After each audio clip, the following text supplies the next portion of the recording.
Manchester City accuses Premier League of misleading clubs in ongoing dispute. Manchester City has intensified its dispute with the Premier League, accusing the league of misleading clubs during key discussions. The club alleges that the Premier League has provided inaccurate or incomplete information on certain matters, causing confusion and frustration among member teams. The tension revolves around recent talks where Manchester City claims the league's communication has been unclear, leading to misunderstandings on important issues. The club is now calling for improved transparency and a commitment to delivering accurate information to avoid further disputes. This latest development deepens the growing friction between Manchester City and the Premier League, as clubs seek clearer communication and more direct engagement from the league's governing body. The situation is expected to evolve as discussions continue, with Manchester City pushing for stronger accountability moving forward. Explainer: Manchester City's tribunal verdict, the key questions answered. Champions are claiming success over Premier League, and we look at what the ruling means and possible ramifications. What has happened? The verdict of an arbitration hearing between Manchester City and the Premier League over the competition's associated party transaction rules, APTs, has been published. It is the first of two highly awaited rulings affecting the two parties and, more broadly, English football as a whole. What does the arbitration relate to? In February, the Premier League tightened its rules on APTs. These are the regulations that apply to any deals or financial arrangements made between a club and people directly connected to their ownership.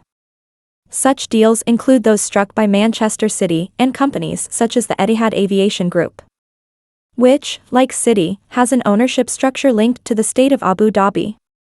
When the rules were updated, City challenged them legally. City's challenge was wide-ranging and disputed the league's model of governance, arguing the voting rules, which require a two-thirds majority to pass, subjected clubs to the tyranny of the majority. This challenge was rejected, as were numerous others. City were, however, successful in disputing two aspects of the rules. Where did City win? The main success related to rules regarding loans made by shareholders to clubs. Under the Premier League's rules, these loans have not been subjected to fair market value assessments in the way a sponsorship deal would. This is because, the Premier League argues, any club could achieve such a loan and therefore the practice was not anti-competitive. City argued it was anti-competitive by object, i.e. not all owners have the ability to make loans, and distortive in its effects. The panel of judges at the arbitration agreed. Why does this matter? In terms of City's own interests, it doesn't matter much. But a number of other Premier League teams, perhaps as many as 9, have been subsidized by owner loans tendered at rates better than those available on the open market. These clubs will have to correct course, and the question over whether these clubs could be the subject of legal action for their previous actions may raise its head. More broadly, this part of the judgment is important because it shows City landed a blow on its critique of the league as a rulemaker and governing body. The same applies to the second victory City won, over the need for improved disclosure from the league when making its FMV assessments. These failures in procedure, with the league found not to have given information to City in timely fashion, have meant two big City sponsorship deals, with Etihad and First Abu Dhabi Bank, which were rejected as not achieving FMV, have now been set aside, meaning they must be appraised again. Does this mean the end of APT rules? No. A broad range of further City challenges were rejected.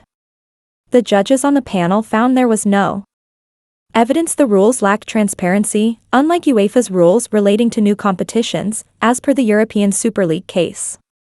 They found they did not distort competition or player trading.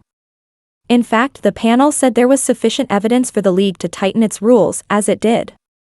The Premier League believes its rules can be amended in short order to take into account the considerations of the verdict. So who won this battle?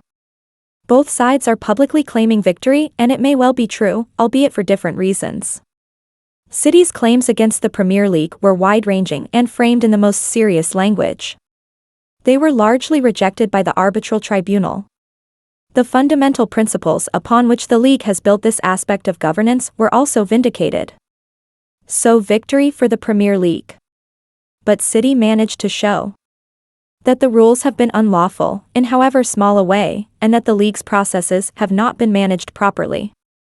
This last point is likely to be made again in the second, more important, case being heard relating to City's 130 charges of breaking Premier League rules. A sense that the league is not on top of its brief and making unforced errors has been reinforced and will contribute to the sense of instability in and around the competition. For a serial champion that has straightforwardly said it does not believe the Premier League should have the control it does, this too is a win. As for what happens next, you can be fairly confident of one thing: lawyers will not be short of work.